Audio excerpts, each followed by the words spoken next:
Welcome to my YouTube channel dear viewers. आज की इस वीडियो में हम एक बहुत ही इंपॉर्टेंट टॉपिक डिस्कस करने जा रहे हैं जिसका नाम है Jammu and Kashmir reorganisation act 2019।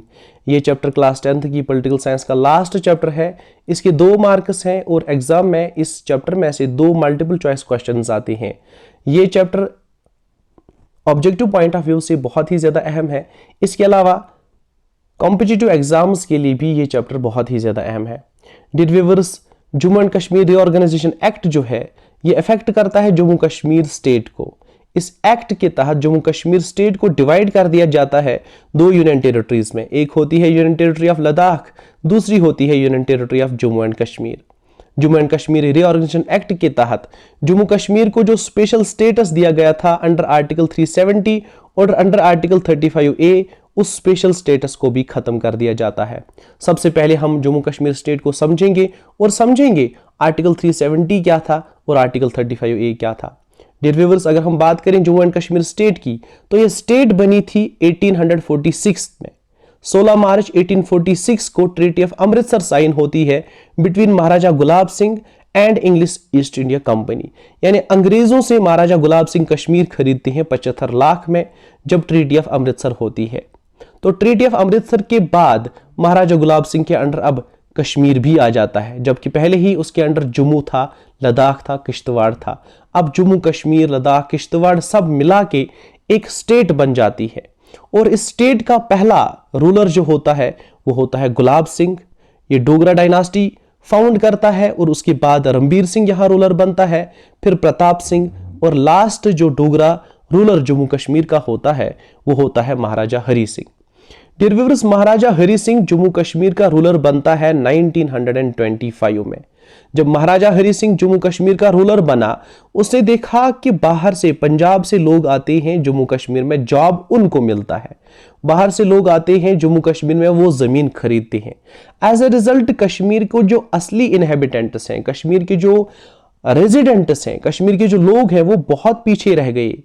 वो हर लिहाज से, इकोनॉमिक लिहाज से, जॉब्स के लिहाज से, एजुकेशन के लिहाज से पीछे रह जाते हैं और पंजाब से और बैरून रियासत से लोग यहां पे आके जॉब्स हासिल करते हैं, जमीन खरीदते हैं और अमीर होते जाते हैं। तो महाराजा हरि सिंह ने क्या किया, इसने कहा कि मैं कश्मीर के लोगों के इंटरेस्ट्स को प्रोटेक्ट करूंगा। तो उसके लिए उसने एक आर्डर पास किया जिसको हम कहते हैं हेरिडिटरी स्टेट सब्जेक्ट आर्डर 1927। ये आर्डर महाराजा हरि सिंह ने इसलिए पास किया था कि कश्मीर के लोगों के इंटरेस्ट्स, कश्मीर के लोगों के मफाद, कश्मीर के लोगों के जो इंटरेस्ट्स हैं उनको प्रोटेक्ट करें। तो हेरिडिटरी स्टेट सब्जेक्ट आर्डर 1927 के तहत जम्मू कश्मीर में सिर्फ जम्मू कश्मीर के परमानेंट रेजिडेंट, जम्मू कश्मीर के सिर्फ परमानेंट रेजिडेंट यहां जमीन खरीद सकते थे और यहां जॉब्स के लिए अप्लाई कर सकते थे। तो ये जेनेसिस बनता है आर्टिकल 35A का। डियर व्यूअर्स, कश्मीर में महाराजा हरि सिंह के इस रूल के तहत बाहर से कोई भी आके कश्मीर में ना जमीन खरीद सकता था, अब ना कश्मीर में जॉब्स के लिए अप्लाई कर सकता था। तो इसके बाद हम बात करते हैं आर्टिकल 370 की, वो कैसे बना। डियर व्यूअर्स, 15 अगस्त 1947 को इंडिया आजाद होता है और इंडिया जो है 2 हिस्सों में डिवाइड हो जाता है, इंडिया और पाकिस्तान। अब जो प्रिंसली स्टेट्स थी जिन पे ब्रिटिश इनडायरेक्टली रूल करते थे, जहां हिंदुस्तान के रूलर्स खुद रूल करते थे, प्रिंसली स्टेट्स जो थी उनको ये चॉइस दी गई, या आप इंडिया ज्वाइन करो या आप पाकिस्तान ज्वाइन करो, आपकी मर्जी।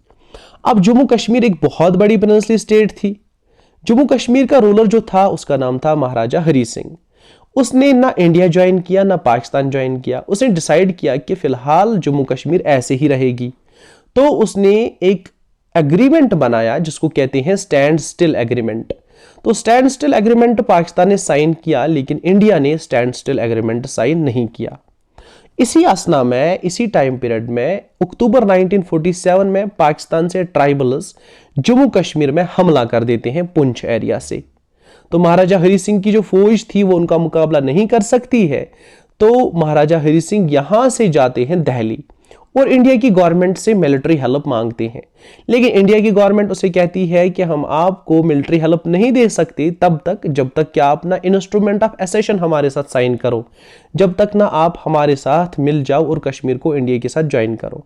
तो 26 अक्टूबर 1947 को महाराजा हरि सिंह इंडिया के साथ इंस्ट्रूमेंट ऑफ एसेशन साइन करता है, यानी एसेड कर देता है इंडिया के साथ कश्मीर को। तो ये इंस्ट्रूमेंट ऑफ एसेशन सिर्फ 3 सब्जेक्ट्स पे साइन हुआ था, डिफेंस, कम्युनिकेशन और एक्सटर्नल अफेयर्स। यानी कश्मीर के सिर्फ 3 चीजें, डिफेंस, कम्युनिकेशन और एक्सटर्नल अफेयर्स, इंडिया के अंडर थी। लेकिन इसके अलावा जो इलेक्शंस जम्मू कश्मीर में होंगे और अगर कोई कंफ्लिक्ट अराइज होता है इन सब्जेक्ट्स पे, तो ये दोनों पावर्स इंडिया की गवर्नमेंट के अंडर है, इलेक्शंस और कंफ्लिक्ट्स के रिलेटेड पावर्स। हाँ, इतना आपको याद रखना है कि इंस्ट्रूमेंट ऑफ एसेशन सिर्फ 3 सब्जेक्ट्स पे साइन हुआ था, defence, communication and external affairs. तो ये जो डील हुई बिटवीन इंडियन गवर्नमेंट एंड महाराजा हरि सिंह, इसी डील को सेट किया गया, इसी डील को फिक्स किया गया आर्टिकल 370 में। यानी जम्मू कश्मीर को एक स्पेशल दर्जा दिया गया, खास स्टेटस दिया गया आर्टिकल 370 में। अब आर्टिकल 370 क्या है? इंडिया की कॉन्स्टिट्यूशन का एक आर्टिकल है, आर्टिकल नंबर 370। इस आर्टिकल 370 में क्या था? जम्मू कश्मीर के लिए स्पेशल स्टेटस था। क्या खास दर्जा था जम्मू कश्मीर के लिए? यानी जम्मू कश्मीर का एक सेपरेट कॉन्स्टिट्यूशन होगा, अलग कॉन्स्टिट्यूशन होगा, सेपरेट फ्लैग होगा, अलग इसका झंडा होगा। इसके अलावा जम्मू कश्मीर की ऑटोनॉमी होगी, इंडिपेंडेंस होगी और इंटरनल एडमिनिस्ट्रेशन।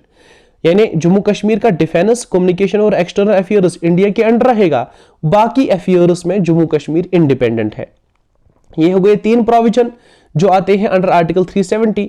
एक और चीज जो आर्टिकल 370 में आता था वो ये था कि इंडिया की कॉन्स्टिट्यूशन का जो आर्टिकल 238 है वो जम्मू कश्मीर पे अप्लाई नहीं होगा, जबकि वो बाकी स्टेट्स पे अप्लाई होता था। अब आर्टिकल 238 क्या था? आर्टिकल 238 डील करता था विद कैटेगरी बी स्टेट्स। तो 1956 तक इंडिया की जो है 14 स्टेट्स थी, उनमें कुछ कैटेगरी ए स्टेटस थी, कुछ थी कैटेगरी बी स्टेटस।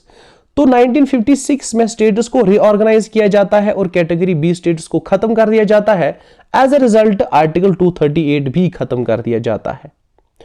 तो नटशल में आप याद रखोगे कि आर्टिकल 370 जो है इसमें कश्मीर के लिए रखा गया था स्पेशल स्टेटस, एक तो separate constitution, separate flag, autonomy over internal administration, और आर्टिकल 238 जम्मू कश्मीर पे अप्लाई नहीं होता था। तो ये रहा आर्टिकल 370 के बारे में। अब बात करते हैं आर्टिकल 35A के बारे में। डियर व्यूअर्स, आर्टिकल 35A जो है वो इंडिया के कॉन्स्टिट्यूशन में एक आर्टिकल था और ये आर्टिकल 35A जो है ये जम्मू कश्मीर के स्टेट लेजिस्लेचर को पावर देता था कि वही डिफाइन कर सकते हैं जम्मू कश्मीर के परमानेंट रेजिडेंट्स कौन है। यानी ये कौन कह सकता है कि कश्मीर के परमानेंट रेजिडेंट्स कौन है? ये कौन डिफाइन कर सकता था? सिर्फ जम्मू कश्मीर का स्टेट लेजिस्लेचर। अब ये जो जम्मू कश्मीर का स्टेट लेजिस्लेचर है यही डिस्कस कर सकता है, यही डिफाइन कर सकता है कि जम्मू कश्मीर के परमानेंट रेजिडेंट्स कौन है। तो आर्टिकल 35A जो था इसमें जो स्पेशल प्रिविलेजेस कश्मीर के लोगों को दिए गए, ये असल में वही था जो स्टेट सब्जेक्ट ऑर्डर पास किया था महाराजा हरि सिंह ने 1927 में। यानी असल में आर्टिकल 35A में जो खुसूसी दर्जा जम्मू कश्मीर के लोगों को दिया गया था वो असल में दिया था सबसे पहले महाराजा हरि सिंह ने। तो जब इंडिया के साथ कश्मीर ने ज्वाइन किया तो ये खुसूसी दर्जा कश्मीर का बरकरार रखा गया। क्या रखा गया कि जम्मू कश्मीर के लोग ही यहाँ पे जमीन खरीद सकते हैं और सिर्फ जम्मू कश्मीर के लोग यहाँ जॉब्स के लिए अप्लाई कर सकते हैं। ये प्रिविलेजेस जो महाराजा हरि सिंह ने 1927 में दी थी इनको कंटिन्यू किया गया आजादी के बाद भी, लेकिन अब इनको आर्टिकल 35A में रखा गया। डिवर्स आर्टिकल 35A जो है ये इंडिया की कॉन्स्टिट्यूशन में कब डाला गया? ये भी ऑब्जेक्टिव आया था एक बार। ये डाला गया 14 मई 1954 को, जब प्रेसिडेंट ऑफ इंडिया ने एक ऑर्डर निकाला जिस ऑर्डर का नाम है the constitution order application to Jammu and Kashmir 1954। तो इस ऑर्डर के तहत आर्टिकल 35A इंडिया के कॉन्स्टिट्यूशन में डाला गया। कब डाला गया? 14 मई 1954 को।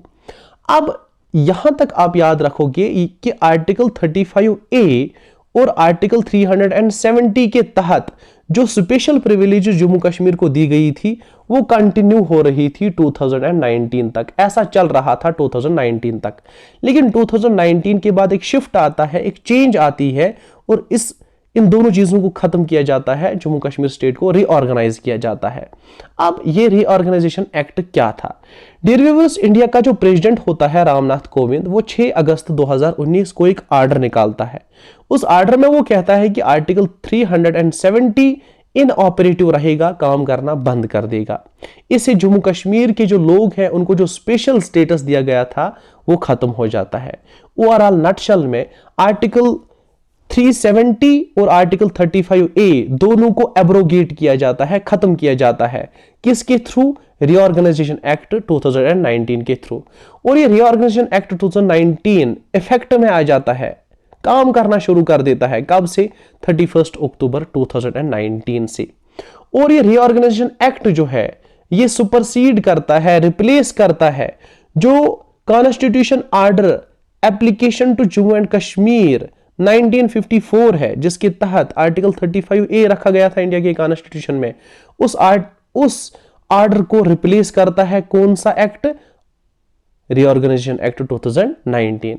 यानी अब constitution order application to Jammu and Kashmir 1954 काम करना बंद कर देगा और काम कौन सा करना शुरू कर देगा? Reorganisation act 2019। अब ये जो रीऑर्गेनाइजेशन एक्ट 2019 पास किया गया, ये जो आर्टिकल 370 खत्म किया गया, इसके लिए कोई कॉन्स्टिट्यूशनल अमेंडमेंट की जरूरत नहीं पड़ी। जनरली जब हमें कोई आर्टिकल डिलीट करना होता है कॉन्स्टिट्यूशन से या ऐड करना होता है कॉन्स्टिट्यूशन में, तो इसके लिए एक खास प्रोसीजर फॉलो करना पड़ता है जिसको कहते हैं अमेंडमेंट, कॉन्स्टिट्यूशनल अमेंडमेंट। लेकिन आर्टिकल 370 को खत्म करने के लिए किसी अमेंडमेंट की जरूरत नहीं पड़ी, क्योंकि ये आर्टिकल 370 जो था एक टेम्पररी प्रोविजन था इंडिया के कॉन्स्टिट्यूशन में। अब डिस्कस करते हैं कि ये रीऑर्गेनाइजेशन एक्ट कैसे बना। तो एक्ट बनने से पहले जब पार्लियामेंट में कोई प्रपोजल लाया जाता है उसे बिल कहते हैं। Dear viewers, Jammu and Kashmir reorganisation bill जो है ये सबसे पहले राज्यसभा में लाई गई और ये बिल इंट्रोड्यूस की home minister mister Amit Shah ने। इसे राज्यसभा में ये बिल 5 अगस्त 2019 को लाई और राज्यसभा ने इसको 5 अगस्त 2019 को ही पास किया। जब एक हाउस में बिल पास होती है तो ये दूसरे हाउस में जाती है। तो लोकसभा में ये बिल गई 6 अगस्त 2019 को और दूसरा हाउस यानी लोकसभा ने इसको पास किया 6 अगस्त 2019 को। तो दोनों हाउसेज जब बिल को पास करते हैं फिर बिल जाती है प्रेसिडेंट के पास सिग्नेचर के लिए। तो प्रेसिडेंट रामनाथ कोविंद इस बिल पे साइन कर देता है 6 अगस्त 2019 को। जब दोनों हाउसेस बिल को पास करते हैं, प्रेसिडेंट जब इसको साइन करता है तो बिल जो है वो एक्ट बन जाती है। एक्ट बनने के बाद अब इसको इंप्लीमेंट करना है।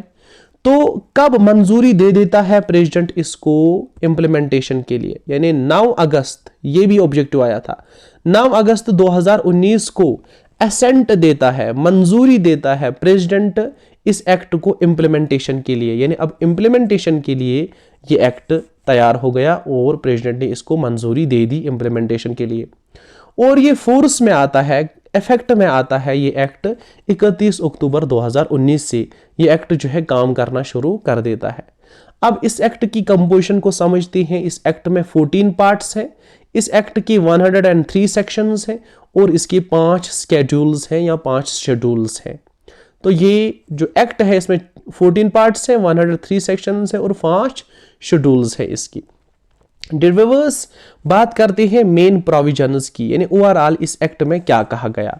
आप जैसा कि जानते ही हैं जम्मू कश्मीर को 2 यूनियन टेरिटरीज में डिवाइड कर दिया गया। इसमें एक यूनियन टेरिटरी जो है वो है यूनियन टेरिटरी ऑफ लद्दाख। यानी पहला प्रोविजन क्या है? पहला प्रोविजन है formation of union territory of Ladakh. यानी अब एक नई यूनियन टेरिटरी क्रिएट की गई जिसका नाम है यूनियन टेरिटरी ऑफ लद्दाख। इसका जो एरिया है, इसकी जो टेरिटरी है वो है लेह और करगिल के डिस्ट्रिक्ट, जो पहले जम्मू कश्मीर स्टेट के डिस्ट्रिक्ट थे। अब जम्मू कश्मीर स्टेट के डिस्ट्रिक्ट लेह और करगिल जम्मू कश्मीर के डिस्ट्रिक्ट नहीं रहेंगे, बल्कि ये एक नई यूटी है जिसका नाम है यूनियन टेरिटरी ऑफ लद्दाख। और यूनियन टेरिटरी ऑफ लद्दाख अब इफेक्ट में आ गई कब से? 31 अक्टूबर 2019 से। लेकिन यहाँ पे जो बात याद रखनी है वो ये है कि लद्दाख का कोई लेजिस्लेचर नहीं होगा, यानी लद्दाख में चीफ मिनिस्टर नहीं होगा, लद्दाख के एमएलए नहीं होंगे, वहां पे लेजिस्लेटिव असेंबली नहीं होगी। इसके अलावा लद्दाख की यूनियन टेरिटरी जो है वो direct control president of India के अंडर रहेगी और प्रेसिडेंट ऑफ इंडिया इसको एडमिनिस्टर करेगा, यहां गवर्नेंस चलाएगा through a lieutenant governor. Dear viewers, ये हो गया यूनियन टेरिटरी ऑफ लद्दाख के बारे में। अब दूसरी यूनियन टेरिटरी जो क्रिएट की गई नई, वो थी union territory of Jammu and Kashmir. एक नई यूनियन टेरिटरी बनाई गई जिसका नाम होगा union territory of Jammu and Kashmir. और union territory of Jammu and Kashmir की टेरिटरी एरिया क्या होगा, वो सारा एरिया होगा जो जम्मू एंड कश्मीर स्टेट के पास था पहले, लेकिन लेह और कारगिल डिस्ट्रिक्ट के बगैर, क्योंकि लेह और कारगिल डिस्ट्रिक्ट जो है वो अब लद्दाख यूनियन टेरिटरी के पार्ट्स हैं, वो जम्मू कश्मीर यूनियन टेरिटरी के पार्ट नहीं रहेंगे। और Jammu and Kashmir union territory कब से इफेक्ट में आ जाएगी, कब से एग्जिस्टेंस में आ जाएगी, 31 अक्टूबर 2019 से। लेकिन याद रखने की बात यह है कि Jammu and Kashmir union territory जो है इसकी एक लेजिस्लेटिव असेंबली होगी। लेजिस्लेटिव असेंबली का मतलब है कि जम्मू कश्मीर का अपना चीफ मिनिस्टर होगा और यहाँ पे एमएलएस होंगे, मेंबर्स ऑफ लेजिस्लेटिव असेंबलीज होंगे। डियर व्यूअर्स, जो Jammu and Kashmir union territory है ये भी प्रेसिडेंट ऑफ इंडिया के कंट्रोल के अंडर रहेगी और यहाँ पे भी एडमिनिस्ट्रेशन चलाई जाएगी थ्रू अ लेफ्टिनेंट गवर्नर। तो इसके बाद बात करते हैं Jammu and Kashmir union territory की जो लेजिस्लेटिव असेंबली है इसकी कंपोजिशन की। Jammu and Kashmir union territory जो है इसकी जो लेजिस्लेटिव असेंबली है उसमें कितनी सीट्स हैं, 107, यानी 107 एमएलएज इलेक्ट किए जा सकते हैं जम्मू कश्मीर यूनियन टेरिटरी से।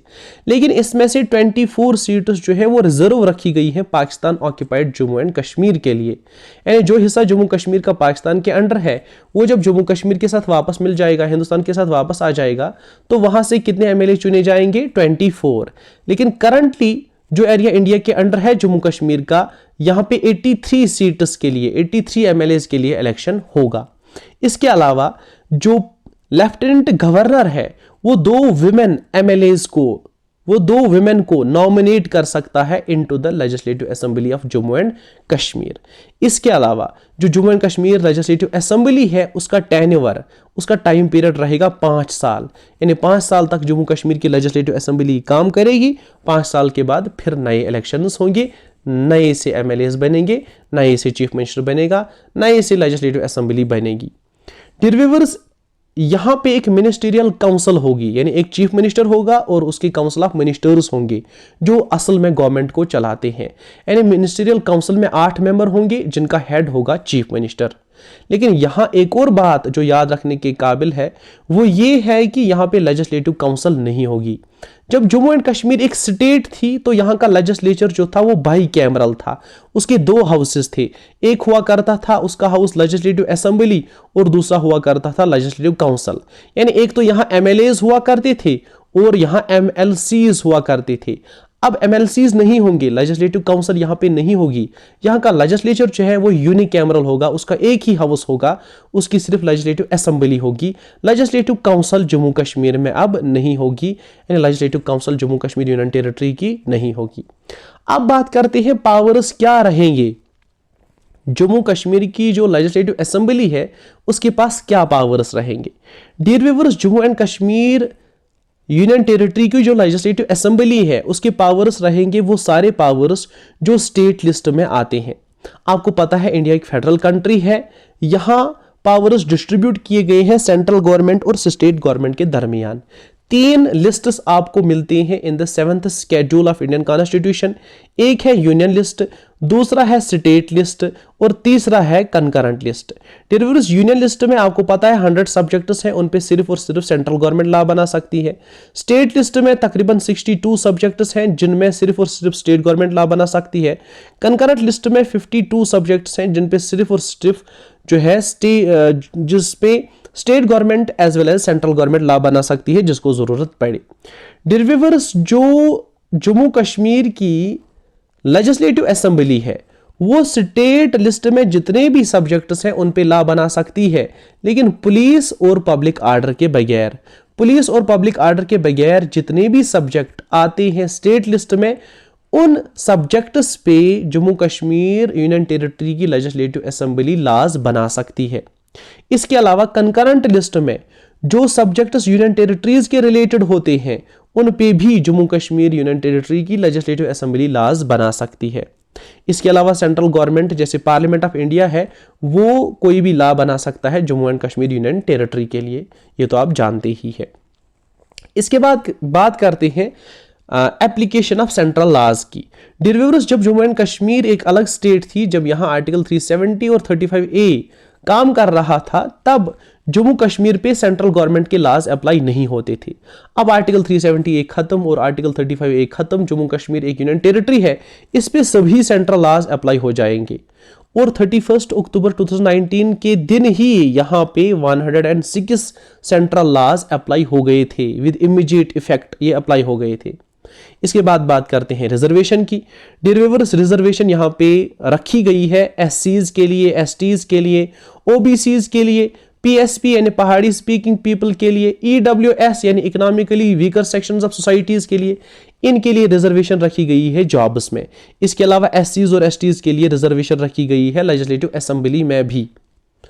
तो जो रिजर्वेशन है ये अवेलेबल होगी लद्दाख में भी और अवेलेबल होगी जम्मू एंड कश्मीर में भी।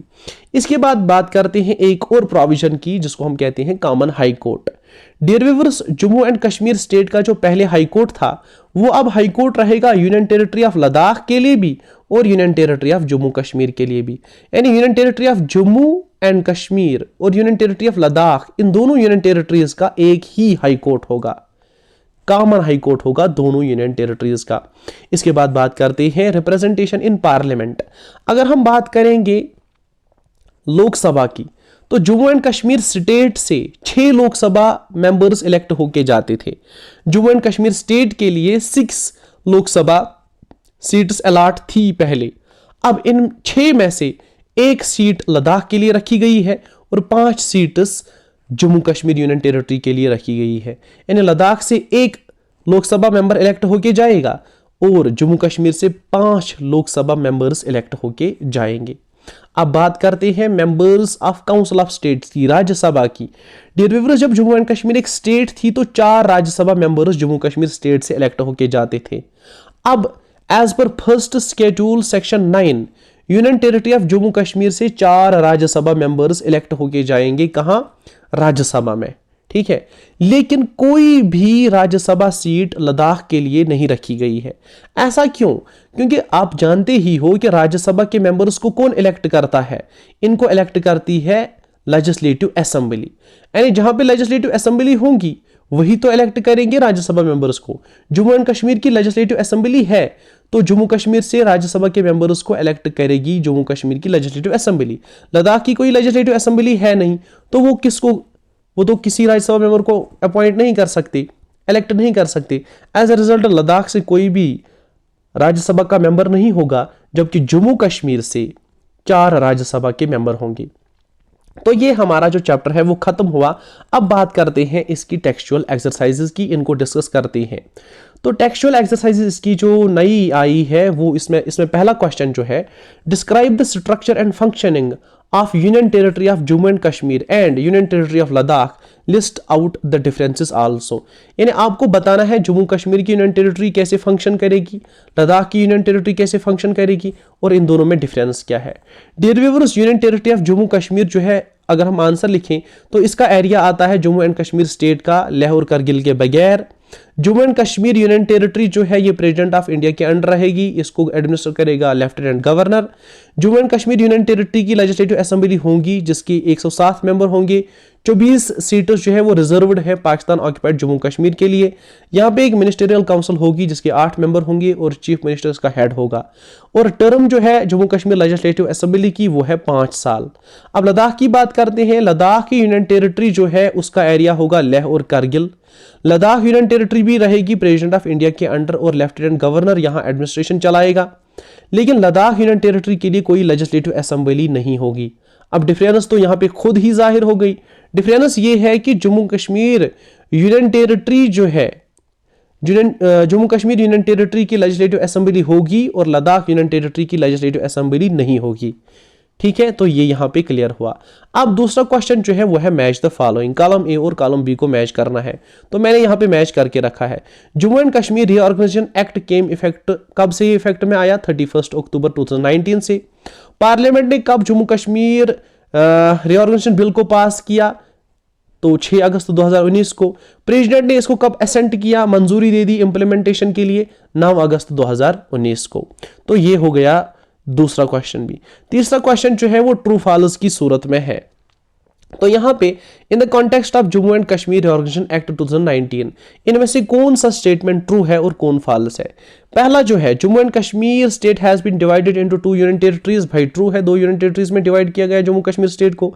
Article 370 has been made inoperative, article 370 को इन ऑपरेटिव बनाया गया है, सच है, ट्रू है। Article 35A has been abrogated, article 35A को एब्रोगेट किया गया, खत्म किया गया, ये भी ट्रू है। Seats have been reserved for scheduled castes in the legislative assembly of Jammu and Kashmir for the first time, ये भी ट्रू है। और seats have been reserved for scheduled tribes in the legislative assembly for the first time, ये भी true है। तो इसके सारे स्टेटमेंट्स जो ट्रू है। अब लास्ट पे एक क्वेश्चन रखते हैं आपके लिए। क्वेश्चन क्या है कि इंडिया में पहले यूनियन टेरिटरीज थी 7, जम्मू कश्मीर जब यूनियन टेरिटरी नहीं बनी, इससे पहले इंडिया में यूनियन टेरिटरीज थी 7। अब आपके लिए क्वेश्चन है कि इंडिया में कितनी यूनियन टेरिटरीज है? वीडियो पसंद आया तो वीडियो को लाइक कीजिए, कमेंट कीजिए और चैनल को सब्सक्राइब करना ना भूलिए। थैंक्स।